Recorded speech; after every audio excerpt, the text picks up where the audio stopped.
বয়স বাড়ে বাড়ুক, কিন্তু ত্বকের বয়স কিন্তু একদমই বাড়তে দেওয়া যাবে না।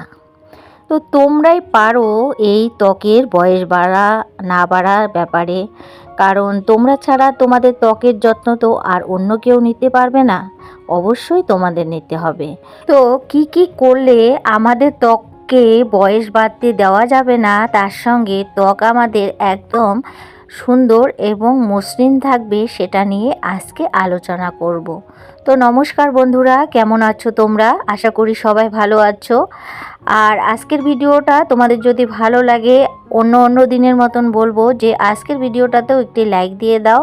আর নতুন কোনো বন্ধু যদি এসে থাকো, অবশ্যই আমার চ্যানেলটাকে সাবস্ক্রাইব করে দিয়ে পাশে থাকার অনুরোধ রইল। আর যে সকল বন্ধুরা আমাকে ডেইলি সাপোর্ট করে, তাদের জানাই অসংখ্য অসংখ্য ধন্যবাদ। তো চলো বন্ধুরা, আজকে যেই আলোচনা করব সেটা নিয়েই শুরু করা যাক। বয়স তো বাড়বেই, তার সঙ্গে সঙ্গে ত্বকের কিন্তু অনেক রকমের সমস্যা আসতে পারে। তো সেই সমস্যাগুলো কিন্তু আমাদেরকেই মেটাতে হবে। তো আজকে সেই সম্পর্কেই তো তোমাদের বলবো বলেছি। তো চলো, কি কি করলে আমাদের ত্বকটা একদম কম বয়সীদের মতন লাগবে আর নিজেকেও অনেক সুন্দর লাগবে। কে চায় না বলো তো যে নিজেকে সুন্দর রাখতে? তো সেই সুন্দর রাখার জন্য আমাদের কি কি করতে হবে? নিজেকে সুন্দর রাখতে অবশ্যই আমাদের কিন্তু জল বেশি করে খেতে হবে, স্বাস্থ্যকর খাবার খেতে হবে, পর্যাপ্ত পরিমাণে আমাদের ঘুমাতেও হবে। তার সঙ্গে আমাদের ত্বকের যত্নের একটা রুটিন করে নিতে হবে। এমনিতেই শীতকাল, তার মধ্যে ত্বকের কিন্তু প্রত্যেকটা লোকের বেহাল অবস্থা। ছেলে বলো, মেয়ে বলো, ছোট বলো, বড় বলো, সবার ত্বকেরই কিন্তু একটা বেহাল অবস্থা। তার জন্য কিন্তু নিয়মিত রুটিন করে নিতে হবে। যেমন ধরো সানস্ক্রিন, ময়শ্চারাইজার, বোরোলিং, বোরো প্লাস, ভেজলিং, মানে এই টাইপের জিনিস কিন্তু আমাদের রুটিন মাফিক আর কি ত্বকে লাগাতে হবে। প্রতিদিন সানস্ক্রিন লাগাতে হবে। তার সঙ্গে এটা সবসময় মাথায় রাখবে, বাইরে বের হওয়ার সময় শরীরটা যেন ঢাকা থাকে। আর খাবারের তালিকায় কিন্তু শাকসবজি বেশি বেশি রাখতে হবে।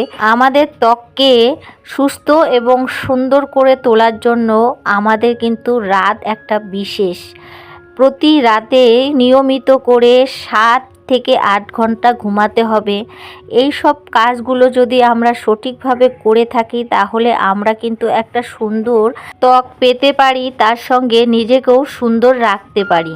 আর যেহেতু শীতকাল, তাও কিন্তু আমাদের জলটা খেতে হবে পরিমাণ মতো। যেমন 3 থেকে 4 কিলো জল কিন্তু আমাদের প্রতিদিনে খেতে হবে। ঠান্ডার জন্য অনেকজনে কিন্তু এই শীতকালে ঠিকঠাক জল খাচ্ছে না, তো সেটা করলে হবে না। প্রতিদিনেই আমাদের শরীরে অবশ্যই 3 থেকে 4 কিলো জল আর কি প্রয়োজন, সেটা কিন্তু অবশ্যই খেতে হবে। এছাড়া নিয়মিত শরীরচর্চা করতে হবে। নিয়মিত শরীরচর্চা করলে আমাদের রক্ত সঞ্চালন ভালো থাকে, তার ফলে আমাদের ত্বক হয়ে ওঠে টান টান এবং সুন্দর, আর নিজেকেও সুন্দর দেখতে লাগে।